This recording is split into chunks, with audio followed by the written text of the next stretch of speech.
माशाअल्लाह सुभान अल्लाह हिलावन, तुम्हारे इंडिया में इतना सुंदर सुंदर गाड़ी होती जो बिना धुएं पानी की चलती। अगर ये गाड़ी हमारे दुबई में होती तो पूरा दुबई इस पर बैठकर घूमती।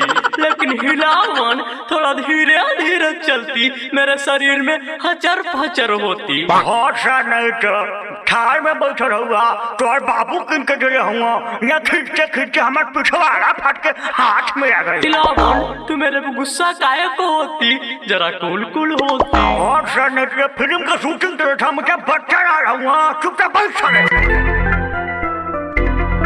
माशाअल्लाह सुभान अल्लाह हिलावन, जरा गाड़ी रोकती, मेरे को कुछ दिखती। का दुखती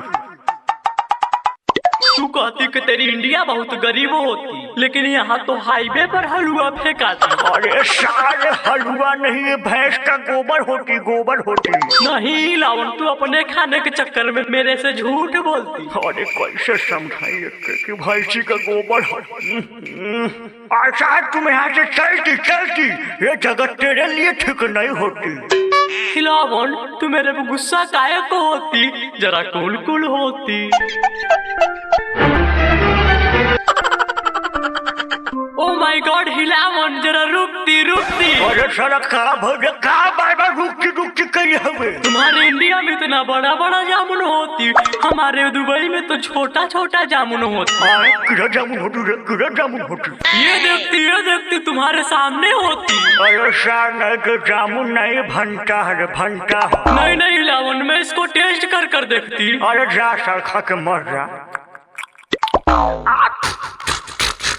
अरे हिलावन, तुम्हारे इंडिया के जामुन में वो टेस्ट नहीं होती जो हमारे दुबई के जामुन में होती। अरे सर ना तो दिमाग मत खराब कर, चुपचाप बैठ ने घिसेट के तब खाए। चल चल चल।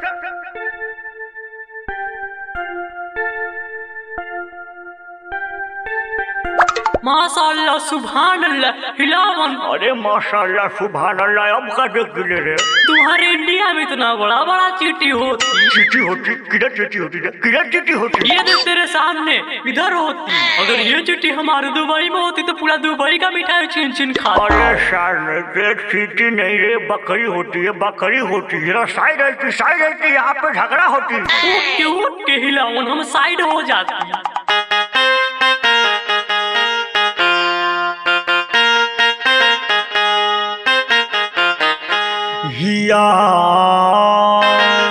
ललत बारू से तुन्हे कवन परेशानी है। हम के तुझे न कतोरे बुढ़िए के नदानी है। चढ़ी माथा पे कचर कच जानी करे तू, तोह से न उखड़ी बुढ़ऊ जाए अपना घर तू। कुछ उखाड़ के तू बात हमसे जनी करी है। निकल घरे जाके वही जे पानी भरी है। तो के हम पानी भरे वाला लगत हई का। अब ते पिटइबे बुढ़ावा बाबूजी से कहीं का। जरी बाबू से कहब झोटावा तोर कबारब रे। हम पकड़ के डढ़िया नोच नोच मारब रे। हट मारे पिटे के ट्यूशन हम हुले हिला। हाँ तो जे बाजेला हमसे हिक भर दे हिला। अरे बटिया का बा बटैबू स कि खैलर बेकरबू स। अरे ये बुढ़ऊ का बताई, लसुन अपने बुढ़िया के हरकत। बकरी घुसवले बिया, खेतवा चरवले बिया। का कही बात ये बुढ़ऊ बुढ़िया, ये बुढ़ऊ बुढ़िया के बातों घरे अदतिया बेकार। देखे जहर एक दिन देव तोरे बकरिया के मार। बड़ी मेहनत लागल ह बकरी के लियावे में। हतला जो न लागल खेतवा मोर खियावे में। चल तो छोड़ का हथौड़ी से चढ़ गइल ता। हाँ तो कुछ बोली है ना, अगर ई मर गइल त। यही के देन से बुढ़िया मोर खड़ा होले। लगता यही के दूधवा पी के बड़ा भइले। हमें तो निपुण नसीब भइल जनमौती से। करी लिहाज बुढ़ावा तोरे ये बुढ़ौती के।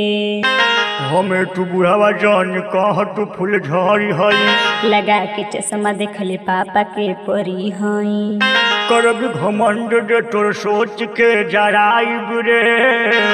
देई के जहरिया तोरे बकरी के मुआइब रे। हाँ तो बुढ़ावा वाला खून जाग गई है, देख ले फिर क्या करीला। का करबे रे का करबे बता दा। देख के जहर जानी मार दे पुरानी के। धुलिया चटा देब तू तरस जइब पानी के। तरस जइब पानी के। तरस जइब पानी के। तनिका संभाल के बोला तू अपन जुबान के। ना तो चबा जब कसे रोटिया में सान के। अच्छा जबरी बतिया तारे सीनामा फुला तारे। सोच तारे घाट ये बुढ़वा बुढ़िया। ये बुढ़वा बुढ़िया के बातो हरे आदतिया बेकार। के जहर एक दिन देव तोरे बकरिया के माँ। हाँ चल चल चल देख ले। हाँ तो देख ले बुढ़वा, दोबारा आइला तो काट के रख दे।